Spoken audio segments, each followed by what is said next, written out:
Yo, what's going on, guys? Welcome back to the channel. Today we are talking about UFC fighters that will be cut if they don't win this Saturday.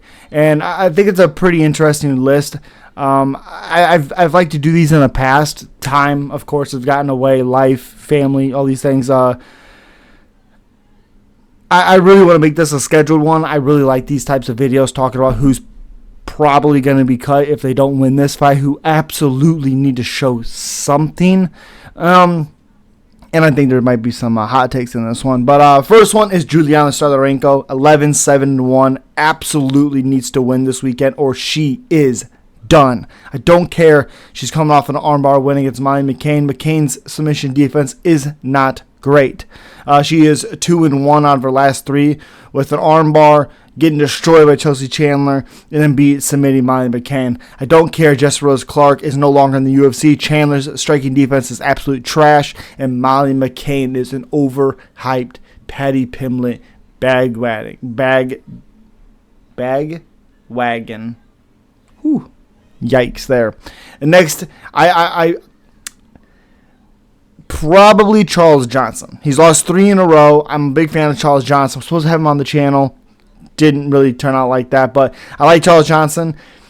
The matter of the fact is, he's on a 3-fight losing streak, and if he loses to absolutely 17-0, Azza, who I think is overhyped and did not beat Tyson Nam, don't care that there is a 1 in that UFC bracket win column. Don't care. I thought he lost not even in a close fight. Charles Johnson, though, fun. I think this fight's awesome, even though I do have him potentially winning this matchup. I think if he loses, absolutely, he will be cut. And I think it kind of goes with both fighters here, Molly McCann and Diana Belbita. I think both of them are subject to be cut after this one. I mean, Molly McCann is again, overhyped than anything. She is 0-2 in her last 2 fights, and Deanna's 15-8. You know, she's 2-4 in the UFC, and her 2 wins was a girl against a girl that was 5-1, and a girl that was 13-6, and that was not great wins. Let's be honest. She lost to a girl that was 5-4, 6-3, 15-7. Even though I'm a huge fan of Karolina Kowalkiewicz, still she's 2-4 in her last 6 fights. Says something right there, let me tell you. Not a fan. Don't think she deserves to be in the UFC, but we'll see. And then next, I think, is Muslim Salikov, and kind of also Randy Brown.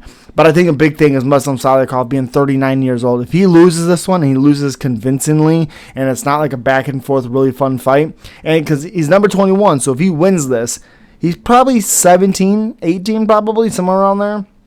I think it hurts Muslim Salikov huge with a big loss here. We got to talk about it. He's 19-4, but he's 1-2 in his last 3 fights. He's only been finished 1 time in his career. That was against the Leech. But still, the facts are the facts, and he needs an absolute win, especially being 39 years old. Next, honestly, for me, is Nursidine Imavov. Nursidine Imavov, I think, is one of the most overhyped fighters in the UFC. He has good movement, but I don't think he's great, especially at middleweight. And number 12, I think, is ridiculous. Who in the world does he beat to be a number 12 in the world? Ian Heinisch? Jordan Williams? Ian Heinisch and Jordan Williams are no longer in the UFC. Edmund Shabazian was 11-0 or 10-0 at one point. I think 10-0 at one point, yeah. Or no, he's 11-0 at one point. He's lost.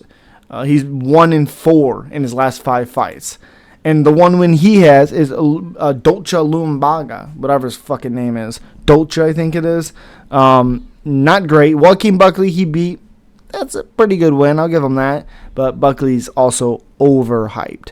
Lost to Sean Strickland in a short notice fight. Whatever. Clash of heads against Chris Curtis, where he was kind of doing work, at least with his wrestling. Wasn't really striking well, but wrestling-wise, doing pretty well. He, to me, personally, 4-2-1 in the UFC. I know that's a pretty good record. But if, say, Roman Dolidze goes in there and starches Imavov, I could see him possibly having one more.